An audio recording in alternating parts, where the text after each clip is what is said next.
What's up, dudes? Welcome back to another episode of Sundaydrive. Today we're going to look at the importance of having a home course.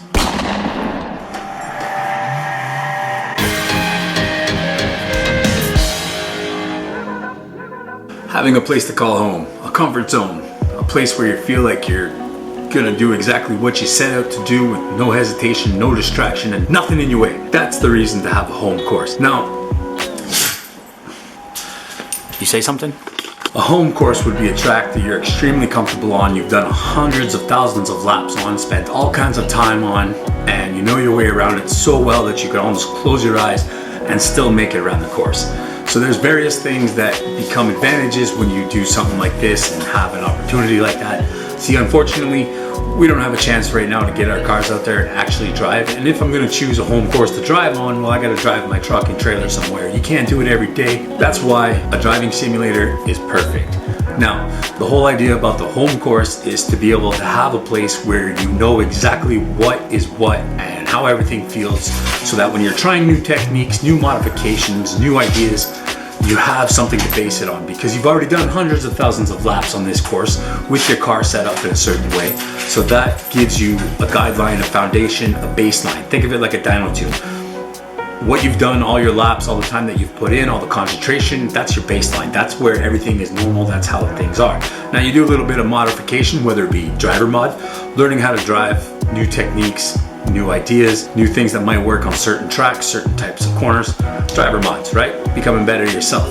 Or a vehicle mod, making it a little bit quicker, changing up the suspension setting, making it softer in the rear, making it a little tighter or something like that, ride height.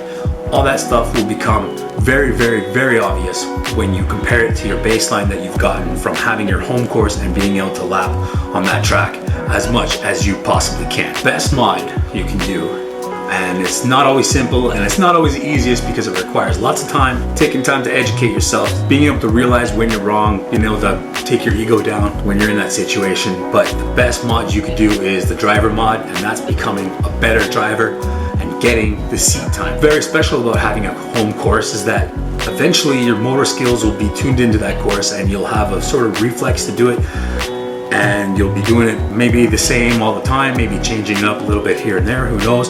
But having a course that you're constantly lapping on can surprise you sometimes, because you'll maybe get bored of it. You'll think, oh my gosh, what am I doing out here again for the 700th lap? And then all of a sudden you take a curve a little bit differently, or you step on the gas pedal or the brake pedal a little bit different timing, and you transfer the balance of the weight, some very, very minor thing, and all of a sudden you notice you're getting better lap times. The simulation is very handy for this, especially Gran Turismo 6, because as soon as you do a lap, it records your quickest lap and it gives you the ghost car out on the track. So you can actually follow your fastest times and see where you lose time and where you make up time. And almost every lap when you're running with the ghost, you learn something, because if you're not in front getting faster, doing new techniques and testing things out, you're right behind the ghost usually, and you can see where you made your mistake. So from that point on, you can just grow and grow and grow. So I find that's a very useful tool, especially to have on your home course. Something I've been getting used to lately is going through the home course, racing it, recording the fastest lap, the ghost replay, and then when you get back into it the next day, you have another baseline to go from. Not only do you have all those laps and all that experience on the track, but you have what you've done to your best so far, so that by the time you're done your session, whatever, how many laps you decide to do that day, hopefully and usually you will pass the ghost car. So even if it's just by a little fraction and you get just ahead by 1/10 of a second or 100th of a second, it's still growth, it still counts. You still got better and you still got faster. Another reason for calling it a home course is that sometimes you're gonna get a chance to go somewhere else and drive another track, almost like here for us. If you noticed in the videos you're following, Naperville Dragway is kind of our home course because it's only like 35 minutes away from my house. It's a small track, yes, and it doesn't really let you go too fast, and you can only do so much in there, depending how good your imagination is and how good of a driver you are, of course. But that is always somewhere I can go to test out new things, and I know how the track's gonna feel, I know how the car's gonna react on it. So when I have a chance to go out somewhere like St. Croix or Shannonville Raceway or iCar or good old home St. Eustache when it was open, Autodrome, having a chance to go out there, those are different courses. So you can take everything you learned on your home course and instantly apply it over there because of the muscle memory, because you've done it so much, because you have so much experience with that feeling, what it does. So often in a course, you'll get there and realize, oh, this corner on this track is very much like the home course, this corner. Or this part of this track makes me remember, or makes me feel like it's doing the same thing on this course.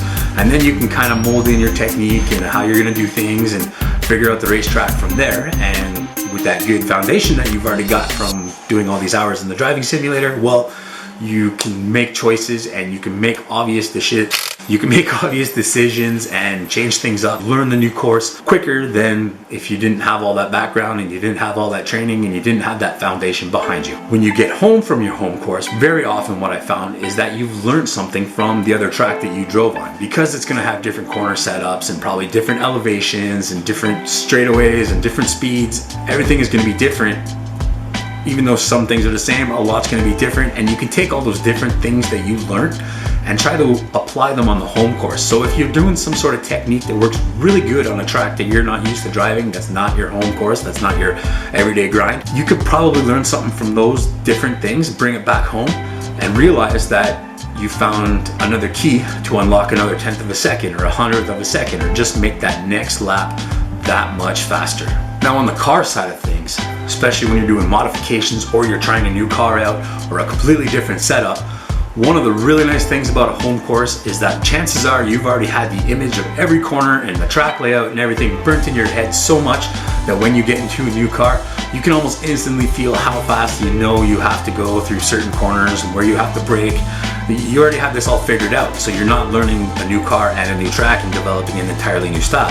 You're taking a new style of car, the new way it handles, or the new modifications you've done, and you're applying it to something that you know very, very well. So any difference from what you're used to driving will become very, very obvious. A very easy example would be on this game when I drift the GT course, the GT ring, or whatever the heck they call it. It's like a go-kart track. A lot of second, third gear stuff, but it's really cool for practicing drift techniques because of the low speed stuff. You gotta be on it on that game. One of the big differences that is really, really obvious was I've been lapping with my RX-7, of course, the whole time. And just for fun, I built up this little C7 Corvette and ran it pretty much stock with a couple suspension things, lock diff, just set it up so it could drift, and went out there and felt the difference of the balance in the two cars, the difference in horsepower, and the most obvious was the difference in torque, because this is a real driving simulator, so they're gonna try to get stuff right. They're gonna get the horsepower and torque curves pretty right on.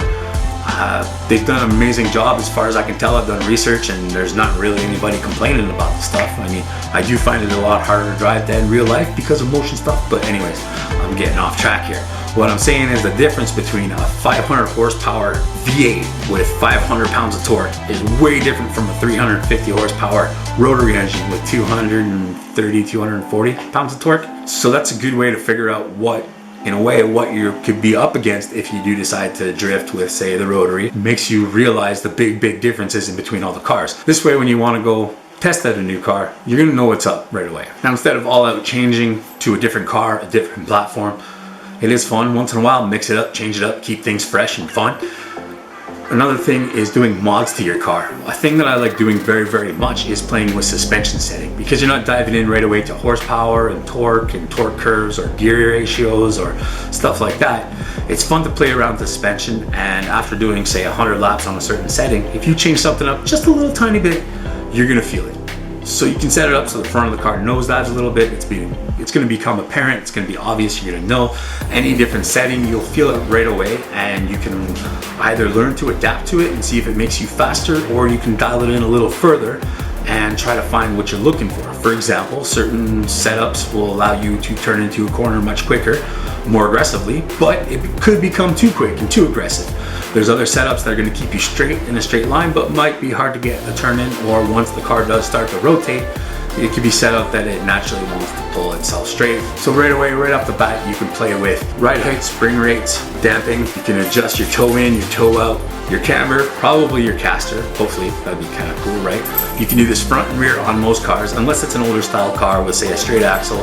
Then the game won't allow you to do it because, well, it's realistic, right? So with all those settings, You can dial all that in. You can set up your sway bars and stuff, softer, stiffer, harder. Or like I did myself personally, was I set up my RX-7 in the game exactly like my real car. So every time that I'm playing on the simulator with the RX-7, it feels a lot like my car, minus some changes that I did to go from grip to drift driving. In conclusion, the importance of having a home course is not only just the place where you practice every day and it's the most convenient, most easiest one.